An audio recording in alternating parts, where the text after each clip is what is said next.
Hello everyone, welcome to Magnet Brains. मैं रिया चौहान, आपकी दोस्त और host for social science and NTSC.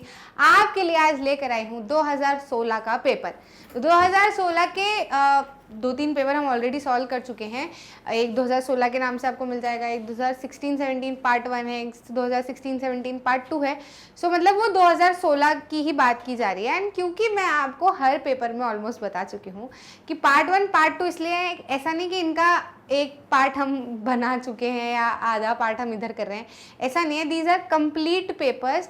बस ये है कि एनटीएससी जो है स्टेज 1 जो होता है वो हर साल हर स्टेट अपने हिसाब से ऑर्गेनाइज करता है, ठीक है। स्टेज 2 फिर नेशनल लेवल पे होता है तो एक ही पेपर होता है, लेकिन स्टेज 1 का हर स्टेट का अपना पेपर होता है ना। तो जाहिर सी बात है, इतने सारे स्टेट्स हैं तो फिर हर साल हमको बहुत सारे पेपर मिल जाएंगे ना सॉल्व करने के लिए, ठीक है। लेकिन हम सारे स्टेट के पेपर सॉल्व नहीं कर रहे, ऐसे स्टेट्स के पेपर सॉल्व कर रहे हैं जिनके क्वेश्चंस कॉमन दूसरे स्टेट्स में भी देखे गए हैं और क्वेश्चंस अच्छे पूछे गए हैं और ये क्वेश्चंस आपको काम भी आएंगे। तो मैं पहले देख लेती हूँ, उस हिसाब से वी आर प्रोवाइडिंग यू, है ना। तो ये कुल मिला के हम कह सकते हैं 2016 का पेपर हम आपको पूरा का पूरा करवा रहे हैं। इसमें आपको हिस्ट्री, सिविक्स, ज्योग्राफी, इकोनॉमिक पूरा कंप्लीट जो as it is social science का पेपर एनटीएससी में पूछा गया है उस पर्टिकुलर ईयर में, वो एज इट इज पेपर की प्रैक्टिस हम आपको करवा रहे हैं, ताकि आपको एग्जाम में जाके बौखलाहट ना हो कि यार ऐसे अगर हम आपको सिर्फ टॉपिक वाइज कराएंगे तो फिर आप एग्जाम में जाके भूल जाओगे, जो कि सोशल साइंस में यूजुअली होता है। दूसरे सब्जेक्ट्स में ऐसा नहीं होगा, लेकिन सोशल साइंस में ऐसा ज़रूर से होगा। फिर आपको समझ नहीं आएगा कि ये कौन सा सब्जेक्ट का है, फिर इसका आंसर क्या है क्या नहीं है ना। तो शुरुआत से अगर हम तैयारी एज इन पूरे पेपर की रखेंगे तो हमको आदत हो जाएगी, हाँ कहीं से भी कोई सा भी क्वेश्चन उठा के पूछ लेंगे तो हम आंसर कर पाएंगे, है ना। एंड ऑन एन अपडेट, हमने सोशल साइंस का एनटीएससी का सिलेबस पूरा कंप्लीट कर दिया है। वीडियोस आपके लिए पूरे के पूरे प्लेलिस्ट में अरेंज्ड है, अवेलेबल है। और प्रीवियस ईयर क्वेश्चन भी हम ऑलरेडी बहुत सारे सॉल्व कर चुके हैं, तो आपको उनको बिल्कुल भी मिस नहीं करना है। हर प्रीवियस ईयर क्वेश्चन को अच्छे से सॉल्व कर लेना है। साथ ही साथ में एक सिंपल सी ट्रिक आपको अपनानी है कि जैसे जैसे मैं हर पेपर में आपको, जैसे कुछ क्वेश्चन ईयर के होते हैं, कुछ क्वेश्चन फाउंडर के होते हैं, कुछ क्वेश्चन किसी के हेडक्वार्टर के होते हैं, तो आपको कॉपी में नोट्स बना लेना है ना। एक सेक्शन कॉपी में ऐसा रखना है जिसमें आप ईयर्स लिखो सबके, है ना। जैसे कि Congress was found in the year, तो इन 1885, है ना। मैं आपको करवा चुकी हूँ ये सब, है ना, किसी न किसी क्वेश्चन में हमको मिले हैं, है ना। तो ऐसे हर चीज़ के ईयर है कि पूर्ण स्वराज कब लिया गया था, तो ईयर 1929, ठीक है। तो आपके पास में क्या होगा, एग्जाम के समय पे या फिर जब भी आपको रिवीजन करना होगा तो आपको वापस से वीडियो खोल के ढूंढने की ज़रूरत नहीं पड़ेगी। आपने जितने भी वीडियो सुने हैं उसमें जितने भी ईयर के क्वेश्चन है वो आपको आपके कॉपी के एक सेक्शन में मिल जाएंगे, तो आप आसानी से रिवाइज कर पाओगे, है ना। कोई भी कॉम्पिटिटिव एग्जाम हो, नोट्स का प्रॉपर फॉर्मेशन बहुत ज़्यादा ज़रूरी है। सेम गोज फॉर फाउंडर, है ना। फाउंडर के लिए आप एक सेक्शन बनाओ जिसमें लिखो कि एक तरफ लिखो कि किस चीज़ का फाउंडर हो, दूसरी तरफ उनके आंसर्स लिखो, है ना। जैसे यहाँ पे लिखा है इंडियन नेशनल कांग्रेस, तो फाउंडर क्या आ जाएगा, एओयूम, है ना। एओयूम फाउंडर आ जाएंगे, ठीक है। इधर आ जाएगा ब्रह्मो समाज अगर आप लिख रहे हो, है ना। जो कि ये क्वेश्चन कौन से है मैं मन से नहीं बता रही हूँ, ये प्रीवियस ईयर क्वेश्चन में पूछे गए, मेरे को रट गए क्योंकि पढ़ा चुकी हूँ ना मैं। ऐसे आपने भी अगर पढ़े होंगे तो आपको भी रट गए होंगे, है ना। मेरे साथ में अगर पढ़ा है आपने, तो ब्रह्मो समाज जो है वो किसने बनाई थी, तो आपको लिखना है राजा राम मोहन रॉय, है ना। राजा राम मोहन रॉय। ऐसे ऐसे फर्स्ट न्यूज़पेपर आप लिख सकते हो बंगाल गैजेट, है ना। ब्रैकेट में फर्स्ट न्यूज़पेपर भी लिख लो तो आपको ध्यान में रहेगा, है ना। तो ये भी किसने बनाया था, राजा राम मोहन रॉय ने स्टार्ट किया था इस चीज़ को। तो ऐसे बहुत सारे ऑर्गेनाइजेशन हैं, बहुत सारे इंस्टीट्यूट्स हैं, है ना। जैसे कि बनारस हिंदू यूनिवर्सिटी, तो फिर आप उसके इधर वाली साइड में लिख लो मदन मोहन मालवीय जी, ठीक है। तो आपको क्या रहेगा, ध्यान में रहेगा, आपको वापस से वीडियो खोलने की ज़रूरत नहीं पड़ेगी। आपके नोट्स से आप आसानी से बहुत अच्छे से रिवाइज कर पाओगे। क्लियर है, समझा कि नहीं समझा, ओके डन, ठीक है। तो बस इतना ही मुझे आपको बताना था। अब आप वही पैटर्न अपना अपनाना सारे प्रीवियस ईयर क्वेश्चन पढ़ते समय, और नोट्स पक्के से प्रॉमिस कर लो अभी बना के रखना, है ना। पहले क्वेश्चन की बात कर लेते हैं। Which pillar inscription describes about Samudragupta. Samudragupta के बारे में कौन सा पिलर का इंस्क्रिप्शन बताता है। जैसे कि आप दिल्ली जाते हो, ठीक है, तो वहाँ पे आप अशोक का पिलर देखते हो, ठीक है। अशोक का पिलर देखते हो जिसके ऊपर आपको अशोक के बारे में ऐसे इंस्क्राइब्ड किया हुआ दिखता है ना। आयरन पिलर जो है वो बड़ा सा वो देखने को मिलता है ना। तो ऐसे कौन सा पिलर है जिसके ऊपर समुद्रगुप्त के बारे में लिखा हुआ है और कहाँ पे है, ठीक है। तो मैं आपको हिस्ट्री जब मैंने एनटीएससी की पढ़ाई थी तब मैंने आपको बताया था कि एक समय आया था, या आप कह सकते हो कि अशोक के आजू बाजू ये वाला समय जो है वो शुरू हुआ था जब खोद खोद के चीज़ें लिखी जाती थी, ठीक है, राजाओं के बारे में, है ना।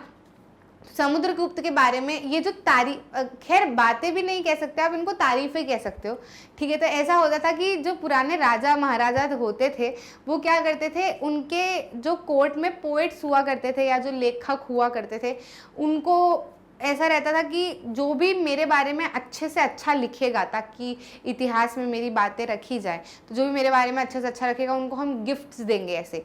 तो ऐसे अलग अलग लेखक, अलग अलग पोएट क्या किया करते थे, ज़्यादा से ज़्यादा अच्छा लिखने की कोशिश करते थे अपने राजा के बारे में, ठीक है। तो ऐसे ही इनके जो कोर्ट के पोएट थे, समुद्रगुप्त के कोर्ट के जो पोएट थे हरिसेन, वो लिखते हैं इनके बारे में प्रयाग प्रशस्ति, ठीक है, प्रयाग प्रशस्ति। तो आंसर क्या आ जाएगा आपका, प्रयाग प्रशस्ति। अब ये प्रयाग क्यों है यहाँ पे भैया, प्रयाग क्यों लिखा है, प्रयाग इसलिए लिखा है क्योंकि जो प्रशस्ति है यानी कि जो पिलर है ये प्रयाग में है ना। प्रयाग यानी कि इलाहाबाद, है ना, नाम चेंज हो गया ना, ठीक है। तो इलाहाबाद में है ये, वैसे भी प्रयाग प्रशस्ति उसको कहा जाता था, ठीक है। तो प्रयाग की बात है, वहाँ पे प्रयाग संगम है ना, वहाँ पे प्रयागराज भी उसको कहते हैं, संगम है, त्रिवेणी कहा जाता है, ठीक है उधर। तो यहाँ पे क्या है, जो पिलर है, ठीक है, वो इंस्क्राइब होता है, समुद्रगुप्त के बारे में लिखता है, इस पिलर के ऊपर समुद्रगुप्त के बारे में बहुत सारी चीज़ें लिखी गई है। जैसे हम समुद्रगुप्त को वीणा के इससे भी जानते हैं कि वो बहुत ज़्यादा वीणा वगैरह बजाया करते थे, म्यूज़िक के बहुत शौकीन थे, है ना। हम सिक्कों के बारे में जानते हैं जिसके ऊपर एक तरफ समुद्रगुप्त थे, दूसरी तरफ वीणा थी, है ना। तो हमें ये सारी बातें किस कारण से पता है, कैसे पता है, तो ये उस पिलर के ऊपर पूरी लिखी हुई है। और पिलर बताता है कि इन्होंने बहुत लंबे समय तक रूल किया था और बहुत बड़े बड़े राजा महाराजाओं को हराया था, है ना, और अच्छा खासा इनका शासन था, ठीक है। तो ये सारी चीजें हमको प्रयाग प्रशस्ति से ही पता चलती है, ठीक है। तो प्रयाग क्या है, इलाहाबाद नाम से आया, प्रशस्ति यानी प्रशंसा हम हिंदी में कहते हैं ना, वही प्रशस्ति। क्लियर है कि नहीं। नेक्स्ट क्वेश्चन पे आ जाते हैं, इसका आंसर हो जाएगा हमारा ए। मैं आपको हर क्वेश्चन के साथ में रीजन के साथ में आंसर बताते जाऊंगी। अगर आपको ये क्वेश्चन नहीं बनते, मान लो एक क्लिक में देखने के बाद, ऑल्दो आपने बहुत सारे सिलेबस कवर कर लिया है, वैसे तो बनने चाहिए, लेकिन अगर नहीं बन पाते हैं तो भी आपको घबराने की ज़रूरत नहीं है। हम आपको प्रीवियस ईयर क्वेश्चन करवाई इसलिए रहे हैं ताकि ये जो ना बनना है, नहीं याद होना है, ये सब अभी हो जाए, एग्जाम में ना हो, है ना। तो अभी आपको अगर नहीं आ रहा है ये क्वेश्चन तो कोई बात नहीं, लेकिन मैंने जैसे आपको पढ़ाया, मैंने समझा दिया। अब अगली बार ये क्वेश्चन कहीं आपको किसी पेपर में मिले या मॉक टेस्ट में मिले या मैं ही कभी किसी वीडियो में वापस आपसे पूछूं, तो आपको इसका आंसर 110% पता होना चाहिए, तब गड़बड़ नहीं होनी चाहिए। बोलो पक्का प्रॉमिस, ठीक है। तो तब आपकी गड़बड़ होनी नहीं चाहिए। क्लियर है। Which epic describes about the Indraprastha नगर, है ना, कौन सा एपिक जो है, कौन सी ऐसी पौराणिक कथा है जो कि इंद्रप्रस्थ नगर के बारे में बताती है। तो इंद्रप्रस्थ नगर की काफ़ी एक्साइटिंग कहानी है। इंद्रप्रस्थ नगर क्या है, आप अपनी दादी नानी के साथ में अगर महाभारत सुनते हो, या मे बी अगर आपकी कम्युनिटी में आपने महाभारत के बारे में नहीं पढ़ा है तो इट्स ओके, मैं आपको उसकी समराइज कर देती हूँ कहानी, ठीक है। तो दो भाई होते हैं, ठीक है। पांडव के बारे में आपने सुना ही होगा, है ना। तो धृतराष्ट्र और पांडव ये दो भाई होते हैं। धृतराष्ट्र जो है वो जन्म से ही इज विजुअली इम्पेयर्ड, वो देख नहीं पाते हैं, है ना। तो धृतराष्ट्र के होते हैं 100 पुत्र और पांडव के होते हैं 5 पुत्र। तो ऑल्दो धृतराष्ट्र बड़े पुत्र होते हैं क्योंकि बड़े पुत्र को राजगद्दी दी जाती है, लेकिन क्योंकि धृतराष्ट्र विजुअली इम्पेयर्ड रहते हैं इसलिए उनको राजगद्दी नहीं मिलती।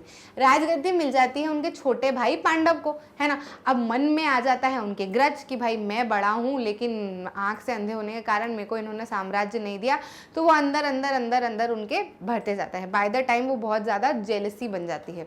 अब पांडव जो है वो रूल तो करते हैं लेकिन थोड़े समय बाद एक्सपायर हो जाते हैं, ठीक है।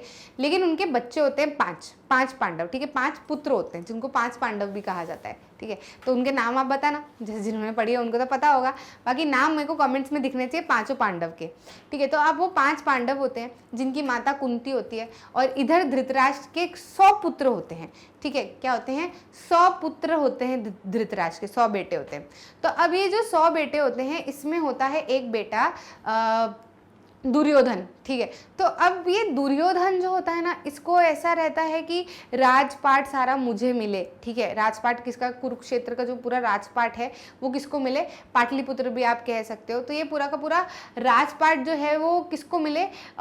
मुझे ही मिले, ठीक है, मुझे ही मिलना चाहिए, है ना। तो वो मुझे ही मिलना चाहिए, मुझे ही मिलना चाहिए। तो भाइयों की जो लड़ाई होती है ऐसे जब से ही चली आ रही है, अभी तक चलती रहती है लोगों के बीच में, है ना। तो उनको ऐसा रहता है कि मुझे ही मिलना चाहिए ये सारा का सारा राजपाट, है ना। जबकि पांडव जो है वो ऑलरेडी पांडव के पिता जो है वो यानी कि जो पांडव है वो ऑलरेडी राज करके जा चुके होते हैं। तो जाहिर सी बात है कि पांडव के बेटों को भी राजगद्दी मिलनी चाहिए, या फिर नहीं भी मिले ऐसा कुछ तो कुछ डिवीजन होना चाहिए कि भाई आधा तुम्हारा आधा हमारा, है ना। ऐसा कुछ हो जाना चाहिए दोनों भाइयों के बेटों में, पर ऐसा नहीं करते हैं। इधर जो दुर्योधन होता है ये कहता है कि मैं बड़े बेटे का सबसे बड़ा बेटा हूँ, तो मैं तो एक सुई बराबर भी जमीन जो है वो पांडव के बच्चों को नहीं दूंगा, है ना। मतलब ये दोनों काका बाबा के भाई भाई हो जाते हैं, है ना। तो ये कहते हैं कि मैं बिल्कुल भी सुई बराबर भी जमीन नहीं दूंगा। जैसे पांडव को तो पता ही नहीं होता है कि वो इतना बड़ा उनका साम्राज्य ऑलरेडी है हस्तिनापुर में, है ना। उनको पता ही नहीं होता है, पाटलिपुत्र नहीं हस्तिनापुर, है ना। तो उनको पता ही नहीं होता है कि हस्तिनापुर में इतना बड़ा राज्यवाज है। ये लोग तो क्या है, जंगलों में रह रहे होते हैं। फिर इनको पता चलता है कि ऐसा कुछ राजपाट है, तो फिर ये सोचते हैं कि अच्छा अब हमारी जिंदगी थोड़ी सुधरेगी, हमारे भाई हमारा पूरा परिवार हस्तिनापुर में है, तो चलो हम वहां चलते हैं। तो कुंती और पांडव पूरी तरीके से कहाँ जाते हैं? हस्तिनापुर में जाते हैं। अब जब दुर्योधन को पता चलता है कि यार ये वैसे ही मेरे 100 भाई और ऊपर से ये दूसरे भाई के 5 बेटे और आ गए, तो मैं तो इनको एक सुई बराबर की भी जमीन नहीं दूंगा या सुई बराबर का भी राजपाट नहीं दूंगा, ठीक है। तो फिर ऐसे करके इनके बीच में मतभेद जो है वो बढ़ते जाता है, बढ़ते जाता है, बढ़ते जाता है, बहुत ज़्यादा बढ़ते जाता है, ठीक है। फिर उसके बाद में क्या होता है ना कि चलो थोड़ा बहुत सुलह करने के लिए कुछ ऐसा एक पॉइंट आता है, पॉइंट ऑफ मीटिंग आती है। तो ऐसा कह देते हैं ये लोग कि इंद्रप्रस्थ में भी इनका कुछ ज़मीन वगैरह होती है और घर वगैरह होता है, ठीक है। तो इंद्रप्रस्थ में ये दुर्योधन कहता है कि हस्तिनापुर वाला हिस्सा हम रख लेते हैं और इंद्रप्रस्थ वाला हिस्सा जो है वो क्या रख लो, तुम रख लो। तो वो इंद्रप्रस्थ वाला हिस्सा किसको दे देते हैं? पांडवों को दे देते हैं, है ना। फिर वहाँ पर भी इंद्रप्रस्थ में भी क्या करता है दुर्योधन?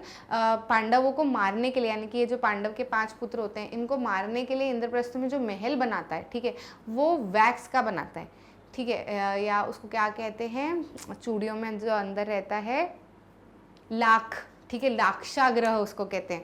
तो लाख जो होती है ना वो आसानी से बहुत जल्दी से क्या होती है, आग से जल जाती है बहुत बुरी तरीके से, ठीक है। तो लाक्षाग्रह बना के देता है इंद्रप्रस्थ में, इतना सुंदर महल बना के देता है। तो सब इंप्रेस हो जाते हैं कि वाह चलो भाई ने थोड़ा बड़प्पन दिखाया और अपने दूसरे भाइयों को अच्छा बढ़िया महल बना के दिया। फिर एक दिन रात में वो आग भी वहाँ पर लगवा देता है, लेकिन फिर पांडव जो है वो बच के निकल जाते हैं और फिर वापस फिर युद्ध होता है। फिर बहुत बात बढ़ जाती है कि बिल्कुल ही ये कुछ भी देने को तैयार ही नहीं है पांडवों को। तो फिर युद्ध होता है एंड फाइनली महाभारत होता है कुरुक्षेत्र के रण पे, ठीक है। तो फिर वो बहुत बड़ी पूरी कहानी है। बाकी इंद्रप्रस्थ नगर की यहाँ पर बात की हुई है, तो मैं आपको कहानी से ऐसे बता रही हूँ ताकि आपको दिमाग में रहे और आप भूलो ना, है ना, ठीक है। तो ये किसमें बात की जाती है? महाभारत में की जाती है ना। आपने देखा होगा सीरियल, ठीक है। अगर आप अपने धर्म को फॉलो करते हैं तो आपको पता होना चाहिए। अच्छा, एक बहुत बड़े इतिहासकार है जिनका नाम है, ना मुझे एकदम क्लिक नहीं हो रहा है, देवदत्त पटनायक जी, ठीक है। देवदत्त पटनायक जी, उन्होंने ना एक बहुत अच्छी बात की। मतलब आप भले किसी भी कम्युनिटी को बिलोंग कर रहे हो और कुछ भी आपके ऐसे एपिक हो, जैसे कि हिंदुइज्म में लोग यूजुअली रामायण महाभारत को फॉलो करते हैं, है ना। अब आपकी कम्युनिटी में जो भी एपिक हो, जैसे हम गीता को भी फॉलो करते हैं, तो जैसे अगर आपकी बाइबल है, कुरान है, या गुरु नानक साहब है, या उनके ग्रंथ है, या जो भी है, ठीक है। तो इनमें क्या लिखी होती है ना, बहुत सारी कहानियाँ लिखी होती है। जैसे अब महाभारत है, जैसे महाभारत के एग्जाम्पल से ही देती हूँ, आप अपना सब भूल जाओ, लेकिन अभी महाभारत की छोटी सी कहानी मैंने आपको सुनाई, तो दिमाग में है आपके, है ना। तो जैसे ये महाभारत है, अब लोग क्या करते हैं, लोग सोचते हैं कि हम अपनी ग्रंथ को पढ़ेंगे, अपने धर्म के ग्रंथ को पढ़ेंगे तो हमको स्वर्ग मिलेगा, या हमको बहुत अच्छी लाइफ मिलेगी, या हमको बहुत ऊंची पोजीशन मिलेगी, है ना। लेकिन हम क्या करते हैं, हम सिर्फ ग्रंथ को पढ़ के बैठ जाते हैं कि हमने तो पढ़ लिया, हमने तो गीता पढ़ ली, हमने तो महाभारत पढ़ ली, हमने तो रामायण पढ़ ली। तो आपके पढ़ने से आपको स्वर्ग नहीं मिलेगा, है ना। माना ऐसा जाता था, भगवान ने या फिर किसी ने भी ऐसा इसलिए कहा है कि इन ग्रंथों को पढ़ लोगे अगर, तो जाहिर सी बात है आप सीख तो लोगे ही, और सीख अगर लोगे तो जाहिर सी बात है अच्छा जीवन जियोगे ही। अच्छा जीवन जियोगे यानी कि क्या है, आप अच्छे कर्म कर रहे हो, और कर्म अगर अच्छा है तो जाहिर सी बात है आपको अच्छी लाइफ मिलनी है, यानी कि जो भी स्वर्ग वगैरह जो भी कहा जाता है ना। लेकिन लोग क्या सोचते हैं, लोग सिर्फ कहानियां दिमाग में रट लेते हैं। अब कहानियां दिमाग में रटने की नहीं होती, कहानी को बिल्कुल समझना तो होता है, आपको क्रोनोलॉजी तो दिमाग में पता होनी चाहिए, लेकिन उन कहानियों से सीख क्या मिल रही है ये समझ आना चाहिए। कि धृतराष्ट्र और पांडव ये जो दो भाई थे, मान लो अगर आंख से अंधे होने के कारण छोटे बेटे को राज्य मिल भी जाता है तो धृतराष्ट्र को बुरा नहीं मानना चाहिए था, है ना। उनको समझना चाहिए था ठीक है, बॉन्ड लाइक दिस तो इट्स ओके, चलो हम दोनों भाई मिल के पूरा राजपाट संभालते हैं, और भले राजा के नाम पे पांडव है लेकिन मैं इनके साथ में, हम लोग मिलके काम करेंगे और बहुत अच्छा लोगों की सेवा करेंगे। अगर ये भाव होता तो धृतराष्ट्र के मन में ग्रज नहीं होते, ठीक है। फिर अगर मान लो ग्रज है भी, फिर बाद में पांडव के पुत्र आए भी हैं, तो आपको ये बोलने की जरूरत नहीं है ना कि आपको एक सुई बराबर भी जमीन नहीं दूंगा। भाई अगर कोई पैतृक जमीन है तो उसके ऊपर हक तो सभी लोगों का होना है ना, है ना। तो महाभारत ऐसे नहीं कि अचानक से महाभारत हो गई और कुरुक्षेत्र का इतना बड़ा युद्ध हो गया। ये जो बारीकियां हैं, ये जो छोटी छोटी सी चीजें हैं जो पूरी कहानियों में बताई जाती है, ये आपको बहुत कुछ सिखाती है, और ये रियल लाइफ में भी हमारे साथ में ऐसा होता है। सिर्फ महाभारत और पुरानी कथाओं की बात नहीं है, आज के टाइम पे भी हम देखें तो ये जो छोटे छोटी सी लड़ाई, छोटे छोटे मतभेद, ये छोटे छोटे मन मुटाव जो है, हम उनको घेर घेर के फिर उनको बड़ा करते हैं, फिर बड़ी लड़ाइयाँ होती हैं, मर्डर्स तक चीज़ें फैल जाती हैं और बहुत दुश्मनियाँ पाल लेते हैं लोग, देखते नहीं, बात नहीं करते हैं। घर घर में फूट पड़ी हुई हमको आजकल देखने को मिलती है, छोटी छोटी चीज़ों में हम बुराई करने लगते हैं, बुराई ढूंढने लगते हैं, ठीक है। तो ग्रंथों से हमने क्या सीखा? कुछ नहीं सीखा, हम तो कहानी याद करके बैठ गए। अगर ग्रंथों से हमने कुछ सीखा होता तो आज हम ये छोटी छोटी सी चीज़ों को लेके बैठते क्या? नहीं बैठते। हम माफ़ करते, हम आगे बढ़ते, हम गले मिलते, हम साथ में रहते, हम लेट गो करते चीज़ों को, ठीक है, हम मिलकर आगे बढ़ते, है ना। तो ये जो ग्रंथ हैं, ये जो कहानियाँ हैं, ये जो एपिक हैं, ये आपको चीज़ें सिखाने के लिए बनाई गई है, ना कि उनको पढ़ के स्वर्गवास पाने के लिए, है ना। अगर गीता में ज्ञान दिया है तो उस गीता को 50 बार पढ़ने से आपको स्वर्ग नहीं मिलना। ये माना जाता है कि अगर आपने गीता पढ़ ली तो उसमें बातें ही ऐसी कही गई हैं कि ये नॉर्मल से, ये बाय डिफ़ॉल्ट सोचा जाता है कि जिसने गीता पढ़ ली तो वो अपनी लाइफ में उस चीज़ को इम्प्लीमेंट भी करेगा, और इम्प्लीमेंट करेगा तो सारी सी बात है लाइफ अच्छी होनी है, और अच्छी होनी है यानी कि अच्छे कर्म होने, और अच्छे कर्म होने यानी कि अच्छी आगे भी आपको लाइफ मिलनी है। समझ रहे हो कि नहीं। हम लोग गीता पढ़ के बैठ जाते हैं, कहते हैं हमने गीता 50 बार पढ़ ली, हम तो गीता के ज्ञानी हैं। तो गीता के ज्ञानी हो तो तुमने सीखा क्या? कर्म तो तुम्हारे अभी भी जलन वाले, इससे जल रहे हो, उससे जल रहे हो, उसकी बुराई कर रहे हो, उसकी चुगली कर रहे हो, इससे लड़ाई कर रहे हो, उससे छोटी बात पे कुछ बोल रहे हो, उसका हिस्सा छीन रहे हो, अपने आप को आगे बढ़ाने के लिए दूसरों की टांगे खींच रहे हो। तो अगर ये चीज़ अभी भी लाइफ में है तो कोई मतलब थोड़े है। समझ गए कि नहीं समझ गए। तो ये जो पार्ट आपको, अगर मान लो यहाँ पे ये लिखा है कि महाभारत है, तो आप सोच सकते हो कि ये आपके सिलेबस में आने का क्या काम है। आप यूपीएससी के एग्जाम देते हो, जब आपको जो है वो लंका कांड या सुंदर कांड वाला हिस्सा जो है ये सब भी पढ़ना होता है। तो ये सब आपको क्यों पढ़ना होता है? ये क्यों पढ़ने के लिए कहा जाता है? क्या आपको किसी धर्म की तरफ अग्रसर किया जा रहा है? नहीं, आपको किसी धर्म की तरफ जाने के लिए नहीं कह रहे, आपको सीखने के लिए कह रहे हैं कि अगर आप ये छोटी छोटी सी बारीकियां सीख लोगे, अपनी लाइफ में इंप्लीमेंट कर लोगे, तो ऐसी ही सारी प्रॉब्लम जो भगवान को उनके इनकारनेशन के समय पे आई, वही प्रॉब्लम्स हमारी लाइफ में भी चलती है।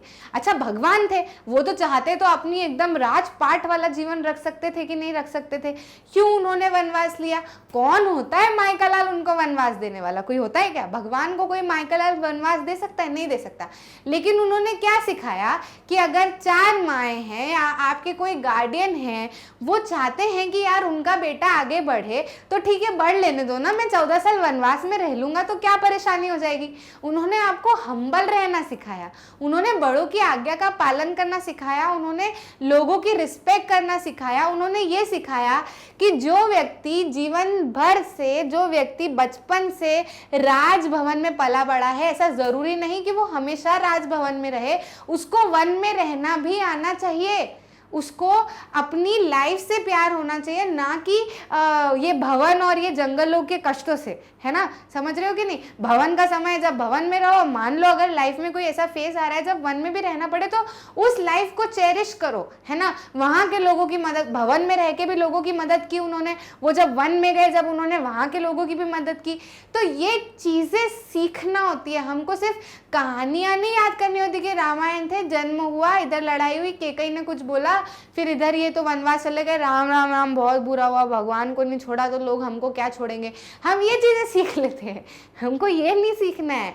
हमको ये सीखना है कि अगर हमारी लाइफ में भी कभी प्रॉब्लम आती है तो हमको उससे डर के नहीं भागना। अपन जैसे भवन में रहे हैं, वहां पे लोगों की सेवा की है, वहां राजा बनने की अपने को जो लगी थी तो वो चीज हो गई, ठीक है, वो फेज चला गया। अब मान लो हमारी लाइफ में अगर ऐसा फेज आ रहा है कि नहीं हमको वन में रहना पड़ रहा है या कष्टों के साथ, अब वो वन, उस समय का कष्ट भवन से वन में जाना था। अब हमारे ये जो लाइफ है, हमारा जो अभी इन्वायरमेंट है, इसमें कष्ट हमारा कुछ और हो सकता है, कुछ अच्छी पोस्ट पे होके भी हम लोगों की मदद कर सकते हैं। लेकिन मान लो वो पोस्ट नहीं भी मिल पा रही है हमको, मान लो अब यूपीएससी के लिए बहुत ट्राई करो, बहुत ट्राई करो, बहुत ट्राई करो, है ना। अब वो आप सोच रहे हो कि वो पोस्ट पे रह के ही मैं वो काम करूंगा, मान लो किसी कारणवश आप नहीं क्लियर कर पा रहे हो, सारे अटेम्प्ट खत्म हो गए, सब कुछ हो गया, तो आपके दिमाग में अभी भी होना चाहिए कि मैं जहां पर भी हूँ मदद तो मैं वहां से भी कर सकता हूँ। समझ रहे हो कि नहीं समझ रहे हो। तो ये चीजें सीखने की होती है। आपने अगर इन ग्रंथों को पढ़ा, भले आपको मेरे को इन ग्रंथों के बारे में पता है तो मैं इसके बारे में बता रही हूँ, बाकी आपकी भी अपनी, जैसे आप सेम चीज अपनी कम्युनिटी से भी रिलेट कर सकते हो। जो भी आप चीजें पढ़ते हो, जो भी आपके ग्रंथ है, जो भी आपके माता पिता आपको कहते हैं कि पढ़ा कर समझा कर, उनको समझा करो। वाकई में वो आपको लाइफ में लीड करने में मदद करेंगे। अब उसमें आपको उल्टी पुल्टी चीजें नहीं सीखनी है, ठीक है। अपना दिमाग लगा के समझदारी से हर ग्रंथ लीड्स टू काइंडनेस, हम्बलनेस, ये दो चीजें, ठीक है। अब उसमें वो किसी भी तरीके से बता रहे हैं। अब आपको अगर नहीं समझ आ रहा है तो भी आप उसमें ढूंढो कि कैसे काइंड बना जा सकता है, कैसे हम्बल बना जा सकता है, कैसे हेल्पिंग बना जा सकता है। तो हर काइंड से, हर फेस से, हर उनके हर छोटे छोटे इंसिडेंट से ये तर्क निकालने की कोशिश करो और उससे सीखो। अभी आप छोटे हो ना, इन चीज़ों को समझोगे तो बहुत ही आगे बढ़ सकते हो, ठीक है। मतलब लोग कहते हैं ना कि ग्रंथ पढ़ो, भगवान की पूजा करो, भगवान का ये करो तो बहुत आगे बढ़ोगे, तो वो उससे नहीं आगे बढ़ते। जो उस चीज़ से सीख लेते हैं वो आगे बढ़ते हैं, है ना। कई बार आपने ऐसे लोग भी देखे होंगे जो बहुत ग्रंथ पढ़ते हैं, तो आपको बहुत डिमोटिवेट हो जाते हो, ऐसे लोग ग्रंथ पढ़ते हैं, इतने गधे हैं ये, इनके दिमाग, इनमें कोई दिमाग ही नहीं है, बिल्कुल कुछ सीखा ही नहीं, तो क्या मतलब ग्रंथ पढ़ने से, हम ऐसा सोच लेते हैं। तो ग्रंथ पढ़ने से मतलब नहीं है, है ना। मतलब ऐसा नहीं है कि ग्रंथ पढ़ने से कोई मतलब नहीं, उसे सीखा नहीं इसलिए वो आगे नहीं बढ़ा, जिसने सीख लिया वो आगे बढ़ गया, लोगों का चहीता भी बन गया।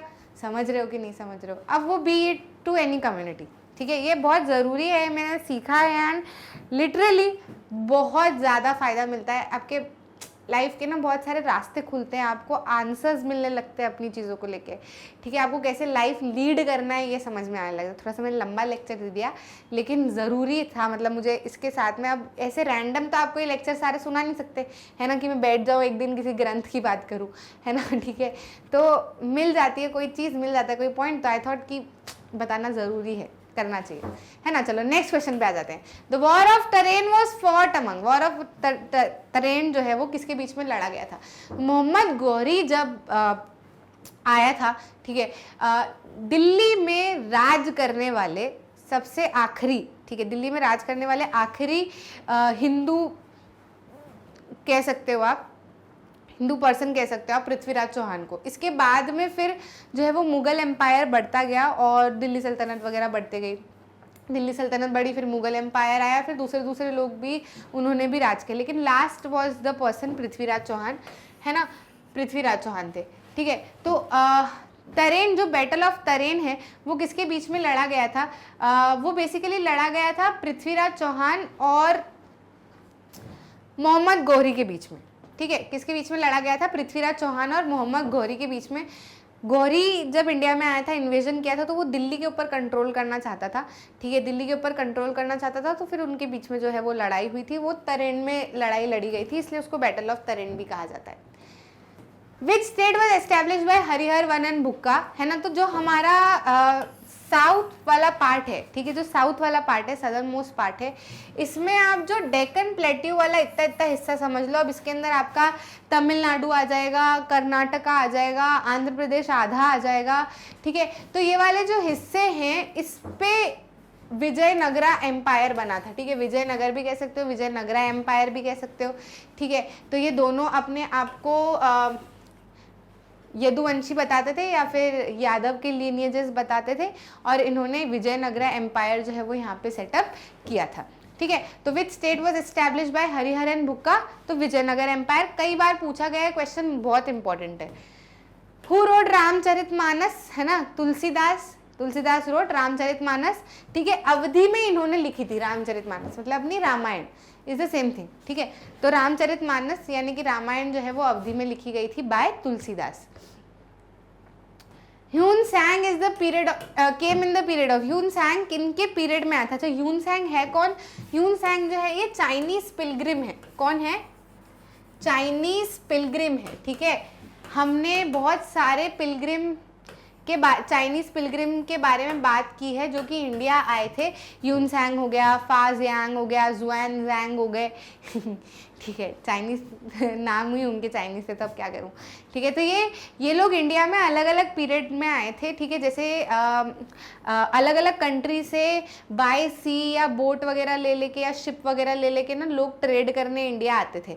तो जब वो लोग ट्रेड करने इंडिया आते थे तो उनके साथ में ये पिलग्रिम्स भी बैठ जाते थे, ठीक है। फिर वो यहाँ पे ये लोग यहाँ पे ट्रेड करने नहीं आए थे, यहाँ के बारे में जानने आए थे, ठीक है। तो ये बहुत बड़े प्रीचर थे ह्यून सैंग जो है बुद्धिज्म के, ठीक है, बुद्धिज्म के काफी बड़े प्रीचर थे। और ये जो हर्षवर्धन थे ना उनके एम्पायर में बैठा करते थे या उनके कोर्ट में बैठा करते थे, ठीक है। तो हर्षवर्धन का पीरियड था उस समय पे जब ये आए थे इंडिया में, है ना। जंगल सत्याग्रह हैपेंड इन, जंगल सत्याग्रह कहाँ पे हुआ था? तो जंगल सत्याग्रह होता क्या है पहले तो ये बता दूं। जंगल सत्याग्रह इज फॉरेस्ट सत्याग्रह ऑल्सो। तो बेसिकली जब ब्रिटिश राज इंडिया में चल रहा था तो उन्होंने बोला कि फॉरेस्ट वाला जो एरिया है, फॉरेस्ट वाला जो एरिया है उसके अंदर एनिमल्स नहीं जाएंगे। एनिमल्स कौन से एनिमल्स? जो कि आपकी भेड़ वगैरह है ना। जैसे कि मान लो कि मैं गांव में रहती हूँ और घना जंगल है, अब मेरे जो है लाइव स्टॉक है, यानी कि मेरी जो भेड़ बकरियां हैं या गाय वगैरह मैंने पाल रखी है, अब इनको खिलाने के लिए या फिर इनको घुमाने के लिए मेरे को जंगल में तो लेके जाना पड़ेगा ताकि थोड़ी घास वगैरह चर लें, थोड़ा सा घूम फिर लें, है ना। तो ब्रिटिशर्स ने क्या कर दिया था, इनको जंगलों में जाने के लिए मना कर दिया था कि आप अपनी डोमेस्टिक गाय या फिर जो भी एनिमल्स हैं उनको जंगल में नहीं ले जा सकते, जिसकी वजह से ये लोग बहुत गुस्सा गए। जंगल हमारा, जमीन हमारी, गाय बकरी भैंस हमारे, तुम कौन होते हो हमको बोलने वाले कि जंगल में नहीं लेके जाना है ना। तो इसीलिए इन्होंने जंगल सत्याग्रह शुरू किया था, ठीक है। तो अब ऐसे कुछ नाम अलग अलग बहुत सारे बताते हैं, लेकिन Indore district is also a place जहां पर जंगल सत्याग्रह हुआ था। After independence who was the Pioneer of integration of state? Independence के बाद में स्टेट का इंटीग्रेशन करने वाले कौन से ऐसे पर्सन थे, ठीक है। तो स्टेट का इंटीग्रेशन क्या, स्टेट क्या अलग अलग थे, ऐसे ले लेके आए थे कि ज़मीन? ऐसा नहीं था। हमारे स्टेट तो वही थे जो हमको मैप पे दिखते हैं, लेकिन ऐसा था कि ये स्टेट अलग अलग इन द सेंस प्रिंसेस के द्वारा रूल किए जाते थे, है ना। प्रिंसली स्टेट्स थे। अब अगर मान लो देश आज़ाद हो जाता है तो एक प्राइम मिनिस्टर होगा, एक प्रेसिडेंट होगा। तो ये जो प्रिंसली स्टेट्स थे यानी कि जो राजा रजवाड़ों द्वारा राज किए जाते थे, ये कभी चाहेंगे क्या कि भारत आज़ाद हो? नहीं चाहेंगे ना, क्योंकि इनसे फिर इनका राजपाट छीन जाएगा, इनको नॉर्मल लोगों की तरह रहना पड़ेगा, है ना, क्योंकि अब तो प्रेसिडेंट प्राइम मिनिस्टर और इनकी चलेगी ना। तो ब्रिटिशर्स ने क्या किया, ब्रिटिशर्स ने कह दिया कि अच्छा ऐसा करते हैं कि ये जो प्रिंसली स्टेट है, मतलब ऐसा था कि इंडिया 50% प्रिंसली स्टेट से बना था और 50% ब्रिटिश एम्पायर के अंडर भी आप सब है, था तो पूरा ब्रिटिश एम्पायर के अंडर ही, लेकिन 50% ऐसा था जिसमें राजा रजवाड़े राज नहीं करते थे। तो अभी प्रॉब्लम 50% की थी, है ना। तो ब्रिटिशर्स ने क्या किया, बोल दिया कि अच्छा जिन प्रिंसली स्टेट्स की इच्छा है कि इंडिया में रहे तो वो रहे, और जिनकी इच्छा नहीं है कि इंडिया में नहीं रहना है तो वो जा भी सकते हैं, ठीक है। तो अब सरदार वल्लभ भाई पटेल तक बात गई, बोले ऐसा थोड़े होता है, ऐसे तो फिर पूरा भारत के टुकड़े ही होते फिरेंगे। तो फिर इन्होंने बोला कि जो मन से आ जाए भारत में, ठीक है, मतलब मन से आ जाता है कि हाँ ईमानदारी से चलो चलो ठीक है ये हिस्सा हमारा आपका, ठीक है, वो आ जाए तो ठीक है, और जो मन से नहीं आएगा तो फिर हम उसको मार पीट के अंदर करेंगे, लेकिन भारत में तो रहने, भारत के टुकड़े नहीं होने।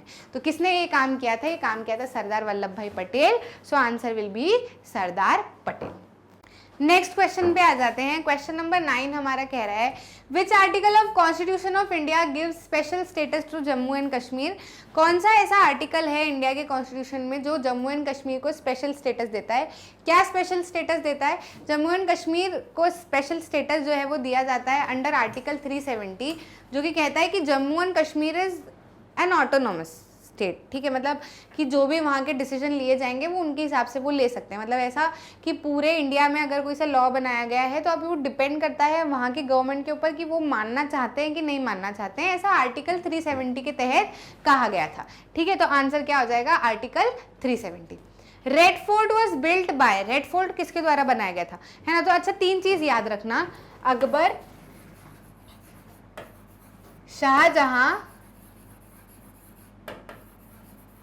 और जहांगीर, ठीक है। तो इनका एक एरा था, है ना, एरा था। अकबर को आप जान सकते हो by his methods of administration, बहुत ही उम्दा, मतलब एडमिनिस्ट्रेशन के जो तरीके ये अकबर लेके आया था उसे मुगल एम्पायर इतना फ्लो में चले गया था कि अब अकबर भले रहे ना रहे, दूसरा भी कोई मतलब अकबर का वंशज अगर आता है रो में तो वो अपने आप ही फ्लो में चलता रहेगा पूरा का पूरा एम्पायर, ठीक है। तो एडमिनिस्ट्रेशन के लिए आप अकबर को जान सकते हो। And then Shahjahan was known for architecture, Shahjahan ने अपने रूल के समय बहुत सारे आर्किटेक्चर बनाए, मतलब बहुत सारे बड़े बड़े मॉन्यूमेंट्स बनवाए, है ना। तो अभी यहाँ पे किसकी बात हो रही है? वाराणसी की बात हो रही है, ठीक है। तो रेड फोर्ट किसने बनाया था? शाहजहां ने बनाया था, है ना। Jahangir was known for paintings, जिसको पेंट करना बहुत पसंद था, ड्रॉइंग्स बनाना, मतलब पेंटिंग बनाना बहुत पसंद था, है ना। तो Jahangir was known for paintings. अगर ऐसा कहीं क्वेश्चन में आ जाता है कि पेंटिंग किसने बनाई थी और ऑप्शन में ये तीनों लोग दिखे तो जहांगीर टिक कर देना। एडमिनिस्ट्रेशन या कोई लॉ बनाने की बात हो तो अकबर टिक कर देना, जैसे कि अभी रेड फोर्ट है या दूसरे कोई से मॉन्यूमेंट की अगर बात हो तो फिर आप शाहजहां टिक कर सकते हो in most of the cases. कुछ ऐसे मॉन्यूमेंट्स हैं जो दूसरों ने भी बनाए थे, बाकी एक थोड़ा सा दिमाग में रखने के लिए। Which of the following is not a radio active element, इनमें से कौन सा एलिमेंट रेडियो एक्टिव एलिमेंट नहीं है? तो रेडियो एक्टिव एलिमेंट 2 हम पढ़ते हैं, ठीक है, थोरियम और यूरेनियम, ठीक है, ये 2 हम पढ़ते हैं, 2 नहीं होते हैं, है ना। तो अब अभी हमको बताना है which is not a radio active element.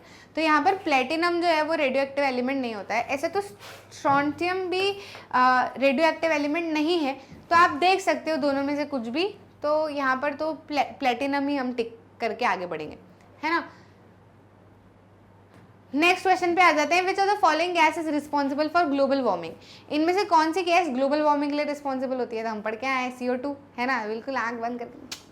तो क्या आएगा? अगर CO2 दिख रहा है, कार्बन डाइऑक्साइड, तो कार्बन डाइऑक्साइड ग्लोबल वार्मिंग के लिए रिस्पॉन्सिबल होता है।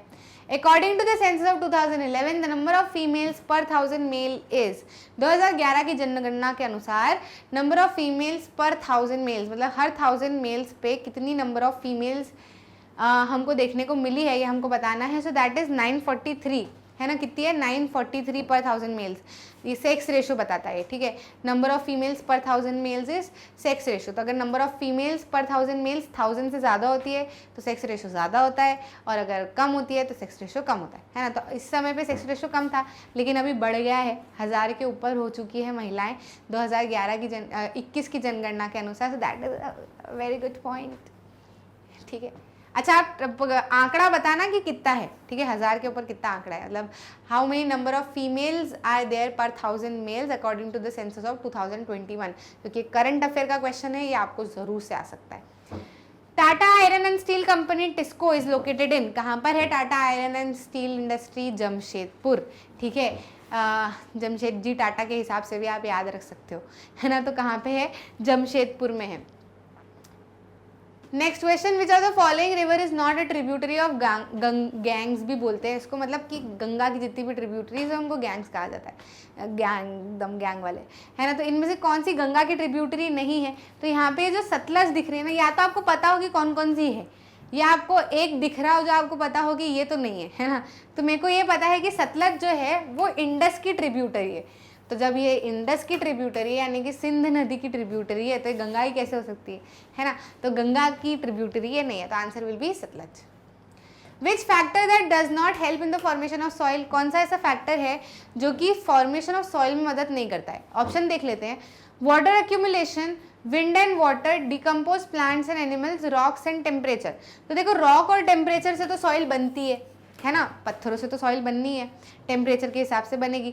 डिकम्पोज प्लांट और एनिमल से भी सॉइल बनती है ना, प्लांट और एनिमल जैसे जैसे डिकम्पोज होते जाते हैं तो वो सॉइल में परिवर्तित होते जाते हैं धीरे धीरे करके, ठीक है। मतलब ऐसे कोल वगैरह भी बनता है, हमने पढ़ा था, ठीक है, प्लांट्स की मदद से, तो पीट, लिग्नाइट और ये सब प्लांट की मदद से, तो ठीक है, तो इसकी मदद से तो होता है। विंड और वाटर की मदद से भी सॉइल बनती बिगड़ती है ना, फॉर्मेशन जो है वो होता ही है कि एक जगह से विंड इधर से सॉइल लेके आएगी, यहाँ छोड़ देगी तो यहाँ पे बनने लगेगी, पानी बहा के लेके जाएगा सॉइल को तो वहाँ पर फॉर्मेशन जो है वो होने लगेगा, तो इससे भी होता है। और वाटर एक्यूमुलेशन के कारण कभी ऐसा नहीं देखा कि पानी इकट्ठा हो रहा है और वहाँ पे सॉइल बन रही है ना, तो नॉट अ फैक्टर पूछा है हमको, है ना, तो ए जो है will be the right answer.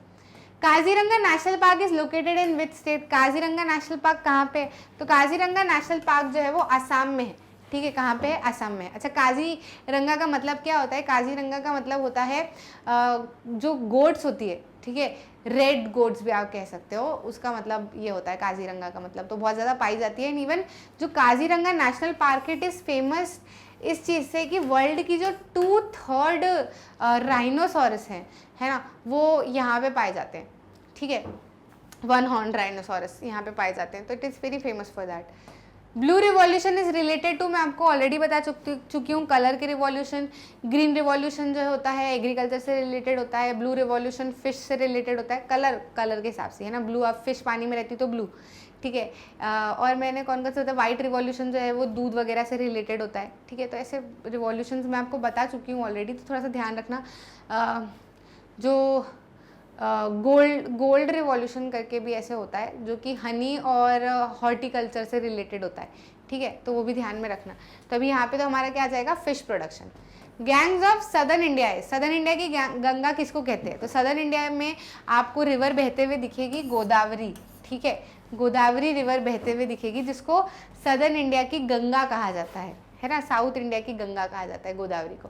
World population day celebrated every year on, हर साल वर्ल्ड पॉपुलेशन डे कब सेलिब्रेट किया जाता है, तो it is celebrated on 11 July, है ना। तो वो जो ईयर हम लिख रहे हैं ना हमारे नोट्स में, वहाँ ये वाला पॉइंट भी आ जाना चाहिए।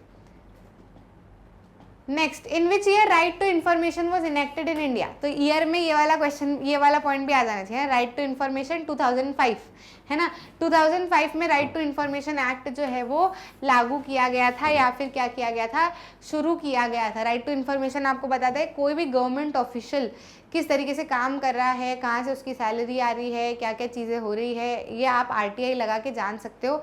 इससे ट्रांसपेरेंसी पता चलती है ना, सामने वाला बंदा भी डरा रहता है कि नहीं अपने को कोई उल्टे धंधे नहीं करने, है ना, और जो पैसा आ रहा है उसको सही जगह पे लगाना है, ऐसा नहीं कि अपनी जेब में डालते जाना है ना। तो ये राइट टू इन्फॉर्मेशन एक्ट लाया गया था 2005 में। Indian constitution was formulated bye, Indian constitution किसने फॉर्म किया था, है ना, तो it was form by constitutional assembly, है ना, हाँ ठीक है। तो इंडियन कॉन्स्टिट्यूशन किसने बनाया था, कॉन्स्टिट्यूशनल असेंबली ने बनाया था, ठीक है। How many members are there in election commission of India, हाँ तो अभी फिलहाल इलेक्शन कमीशन जो है वो 3 मेंबर्ड है, कितना है, 3 मेंबर्ड कमीशन है। इसमें एक चीफ इलेक्शन कमिश्नर है और 2 इलेक्शन कमिश्नर है पूरे ऑल ओवर इंडिया के लिए।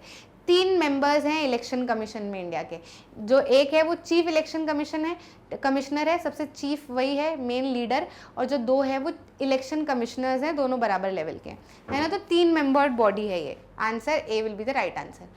Right to freedom is related to which article, right to freedom जो है वो रिलेटेड है अकॉर्डिंग टू, मतलब रिलेटेड है आर्टिकल 19 के। बेसिकली जो फंडामेंटल राइट्स है वो आर्टिकल 12 से आर्टिकल 35 में देखने को मिलती है। और एक प्रीवियस ईयर क्वेश्चन में हमसे ये पूछा गया था कि फंडामेंटल राइट्स कौन से पार्ट में आती है कॉन्स्टिट्यूशन के, तो इट कम्स इन पार्ट 3, है ना, जो 3rd पार्ट है कॉन्स्टिट्यूशन का, उसमें फंडामेंटल राइट के बारे में बात की जाती है, जिसमें राइट टू फ्रीडम जो है वो आर्टिकल 19 से रिलेटेड है। Who presides over the meeting of council of ministers in India, जो काउंसिल ऑफ मिनिस्टर्स की मीटिंग होती है उसको कौन हेड करता है ना, तो वो हेड करता है या फिर जो लीड करता है या प्रेसिडेंट जो होता है इसका काउंसिल ऑफ मिनिस्टर्स का, ये होते हैं प्राइम मिनिस्टर, है ना। तो जो कैबिनेट मिनिस्ट्री होती है वो काउंसिल ऑफ मिनिस्टर्स से बनी होती है, जिसके लीडर जो होते हैं वो प्राइम मिनिस्टर होते हैं। ये दिमाग में रखना है अपने को, है ना। मतलब काउंसिल ऑफ मिनिस्टर्स में क्या, काउंसिल मतलब क्या, एक क्या कहते हैं, कलेक्टिव नाउन है ठीक है। तो ये कलेक्टिव नाउन है किस चीज़ के लिए, किसी भी ग्रुप के लिए। तो अब मिनिस्टर्स के ग्रुप को हम क्या कहते हैं, काउंसिल कहते हैं, है ना। तो इसमें कौन कौन आते हैं, गृह मंत्री, राज्य मंत्री, ये सब जो अपने रहते हैं, फॉरेन मिनिस्टर और ये सब। तो हर प्राइम मिनिस्टर के अपनी काउंसिल ऑफ मिनिस्टर्स होते हैं जो वो चूज़ करते हैं जब वो प्राइम मिनिस्टर सिलेक्ट होते हैं, ऐसा, ठीक है। तो उनको लीड वही करेंगे। Main objective of political party is to get power, to criticise, formulation of public opinion, to support. जाहिर सी बात है, पढ़ के आए ना हम पॉलिटिकल पार्टी के अंदर, जो हम मेन फंक्शंस पढ़ के आए हैं, है ना। उसके अंदर 7 फंक्शन है, तो 7 फंक्शन का एक फंक्शन हमको यही दिख रहा है, बाकी ये तो ऐसा कुछ भी नहीं है, ठीक है। तो answer C will be the right answer. Who said democracy is the government of the people, by the people and for the people? ये जो तो फेमस लाइन है, जो हम डेमोक्रेसी के बारे में जब पढ़ना शुरू करते हैं, या फिर अगर कोई आपसे डेमोक्रेसी के बारे में पूछे तो आपने भले कितना ही पढ़ा हो, पर पहली लाइन आप यही बोलते हो, democracy is by the people, for the people and to the people. तो ये लाइन किसने कही थी, ये आज आपको पता चलेगा। It is said by none other than Abraham Lincoln, है ना। अब्राहम लिंकन ने ये बात कही थी, ठीक है। Abraham Lincoln is very much famous for black and white जो मूवमेंट चल रहा था अमेरिका में, उसके लिए, है ना। When was the voting age reduced from 21 years to 18 years? अच्छा, आज हम कहते हैं ना कि 18 साल के हो गए तो हम वोट दे सकते हैं। ये एक समय पे ऐसा नहीं था, 21 साल के होने के बाद ही वोट दिया जाता था, है ना। लेकिन अब 18 साल इसको कर दिया गया है, तो क्योंकि अब हम उम्र से ज़्यादा बड़े हो गए, ठीक है। अब हमको जो पहले लोग 21 साल के होने के बाद समझते थे, अब वही चीज़ बच्चे 18 साल के होने के बाद उनमें वो समझदारी आ जाती है ना। तो हमको वोटिंग राइट्स अब हमको 18 साल के बाद से ही हैं, लेकिन पहले 21 साल के बाद दिए जाते हैं। जब यूनिवर्सल एडल्ट फ्रेंचाइजी हमने अडॉप्ट की थी, तब हमने यही बोला था कि 21 साल से ज़्यादा के जो भी लोग हैं, भले वो मेल हो फीमेल हो, भारत के नागरिक हैं, तो उनको वोटिंग का अधिकार है ना। तो फिर उसको बाद में रिड्यूस करके 61st अमेंडमेंट है ये कॉन्स्टिट्यूशन का, है ना। कौन सा, 61st amendment of the constitution में हमने 21 से ईयर एज क्या कर दी, 18 एज कर दी, है ना। तो कौन से ईयर में किया गया था, ये 1988 में किया गया था, ठीक है। डिस्ट्रीब्यूशन ऑफ पावर्स, ये लिख लेना, है ना, ये लिख लेना। वोटिंग एज फ्रॉम 21 टू 18, वो ईयर वाला जो सेक्शन अपन पूरा बना रहे हैं नोट्स में, उसमें year 1988। Distribution of power between centre and state is mentioned in which schedule? कौन से शेड्यूल में, कॉन्स्टिट्यूशन के किस शेड्यूल में ये लिखा है, मतलब किस शेड्यूल में स्टेट और सेंट्रल गवर्नमेंट के बीच में पावर डिस्ट्रीब्यूट की गई है। हमारा फेडरल सिस्टम है ना, पावर्स जो है वो डिस्ट्रीब्यूटेड है, पावर शेयर करते हैं हम, पावर शेयरिंग वाले चैप्टर में पढ़ के आए हैं। तो ये कौन से शेड्यूल में लिखा है, ये लिखा है इन द शेड्यूल 7, है ना। कौन से शेड्यूल में लिखा है, शेड्यूल 7। से कॉन्स्टिट्यूशन के बहुत सारे पार्ट हैं, अलग अलग शेड्यूल्स हैं, अलग अलग एक्ट्स हैं, अलग अलग पार्ट्स हैं, जिसमें अलग अलग बातें की गई हैं। तो अभी आपको उसमें ज़्यादा लोड नहीं लेना है, ज़रूरत पड़ेगी तो कभी बताऊंगी, लेकिन ये अभी आपके सिलेबस का पार्ट नहीं है। बाकी अभी आप इतना ध्यान रख लो, कुछ क्वेश्चन ऐसे आ जाते हैं जो जनरल नॉलेज के बेस पे होते हैं, है ना। एक आप जीके का एक सेक्शन बना लो जिसमें आप ऐसे क्वेश्चन ऐड कर लो, आपको रिवाइज करना ईजी रहेगा, याद रहेगी चीज़ें, है ना। तो 7 शेड्यूल में ये आता है। The right to provide free and compulsory education to the children in the age group of 6 to 14 has been provided under which article? कौन से आर्टिकल के तहत ऐसा कहा जाता है कि 6 से 14 साल के बच्चों को पढ़ाई करने का जन्म सिद्ध अधिकार है, कोई उनसे ये अधिकार छीन नहीं सकता, है ना। तो it is said under article 21, ठीक है। अंडर आर्टिकल 21 ये बात कही जाती है कि पढ़ाई जो है वो बच्चों का 6 से 14 साल के बच्चों का तो एटलीस्ट जन्म सिद्ध अधिकार है, वो उनसे कोई नहीं छीन सकता। अब भले उनके पास में पैसा नहीं हो तो वो गवर्नमेंट स्कूल में भी दाखिला ले सकते हैं और पढ़ाई कर सकते हैं। इसलिए गवर्नमेंट स्कूल्स जो है वो शुरू किए गए थे, अगर प्राइवेट में नहीं पढ़ सकते तो। Under the capitalistic economy the factors of production are owned by, capitalistic economy के तहत फैक्टर्स ऑफ प्रोडक्शन जो है वो कौन ओन करता है? तो कैपिटलिस्टिक इकोनॉमी का मतलब ही ये होता है जिसमें इंडिविजुअल्स प्रॉफिट मेक प्रॉफिट बनाने के लिए काम करते हैं, है ना, उनका सोशल वेलफेयर नहीं उनका रोल होता, उनका ऐसा होता है कि ज़्यादा से ज़्यादा प्रॉफिट वो कमा सके ऐसी चीज़ों से जिससे लोगों को मदद भी मिले, पर मेन एम प्रॉफिट ही होता है, ठीक है। तो इसमें कौन काम करता है, इसमें जो मेन आपको प्रोडक्शन जो है वो ओन होते हुए दिखते हैं, किसके द्वारा, प्राइवेट इंडिविजुअल्स के द्वारा।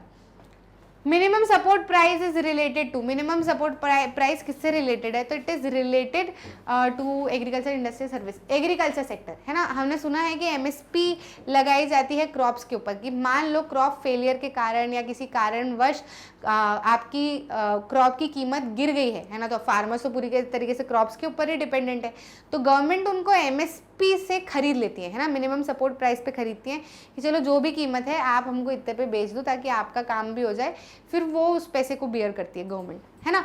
तो मिनिमम सपोर्ट प्राइस किससे जुड़ी हुई है, एग्रीकल्चर सेक्टर से जुड़ी हुई है। The reserve bank of India was established in the year, कौन से ईयर में रिजर्व बैंक ऑफ इंडिया को एस्टैब्लिश किया गया था। You will be surprise to know कि reserve bank of India independence के पहले ही सेटअप कर दी गई थी बाय ब्रिटिश राज, है ना। तो बहुत सारी चीज़ें हमको मिली भी है भाई, ऐसा हम डिनाई नहीं कर सकते, ठीक है, क्योंकि यूरोप से पूरी दुनिया बनी थी उस समय पे, मतलब बहुत ज़्यादा अलग अलग चीज़ें अलग अलग जगह पे हो रही थी, हमें नहीं पता होता, या पता भी होता तो थोड़ा सा हमारा कोई हो सकता है कुछ तरीका अलग हो सकता था, बिकॉज वी आर इंडियंस, है ना। बाकी रिजर्व बैंक ऑफ इंडिया जो है वो 1935 में बनाई गई थी by British Raj, 1935 will be the right answer. The duration of first 5 year plan of India was, first 5 year plan of India का ड्यूरेशन क्या था, तो मैंने पिछले प्रीवियस ईयर में आपको बताया है कि 1951 से 2017 तक 5 ईयर प्लान जो चले, 1951 से 2015 तक प्लानिंग कमीशन के अंडर रहा, और 2015 से 2017 तक नीति आयोग के अंडर रहा, है ना। तो शुरुआत कब से हुई, जाहिर सी बात है 1951 से हुई, ठीक है। तो अब 1951 से 5 के हिसाब से आप गिन लो, है ना। तो 1951 से 5 के हिसाब से कब आएगा, ये वाला, है ना, 1951 से 1956। Who was the first to use the concept of poverty line in India? India में सबसे पहले पावर्टी लाइन का कंसेप्ट किसने यूज़ किया था, तो दादा भाई नारोजी ने यूज़ किया था, ठीक है। ब्रिटिश राज के समय पे ही इन्होंने थोड़ा सा एस्टिमेशन लगाया था रिगार्डिंग द पावर्टी, कि 16 से 35 रुपये ही पर कैपिटा इनकम जो है वो पर ईयर हमारे यहाँ के लोग कमाते हैं, दैट इज़ पॉवर्टी लाइन के अबाउट उन्होंने जो है वो अपनी किताब में इस बारे में बात भी लिखी थी, ठीक है। तो आई होप आपको समझ में आ गया है अच्छे से, ये इसका आंसर हो जाएगा। And this is the questions of the year 2016, जो भी पार्ट ये इसका रहा है, हमको पार्ट से मतलब नहीं है, हमको तो ज़्यादा से ज़्यादा क्वेश्चन करने हैं, है ना। तो दिमाग में रखना, जैसे सेक्शन मैंने बनाने बोले वैसे बना लेना, नोट्स वैसे डिज़ाइन कर लेना, ताकि एग्जाम टाइम पे बिल्कुल भी प्रॉब्लम नहीं आए आपको। और भी बहुत सारी चीज़ें हम करते रहेंगे, चीज़ों को दिमाग में रखना, जो मैंने कॉमेंट में लिखने के लिए बोला है वो कॉमेंट में आना चाहिए, पक्का प्रॉमिस। अच्छा लगा तो लाइक करना, शेयर करना अपने दोस्तों के साथ में, और चैनल को सब्सक्राइब ज़रूर करना ताकि आप कोई भी इंपॉर्टेंट वीडियो मिस ना कर जाओ। मिलते हैं अगले वीडियो में।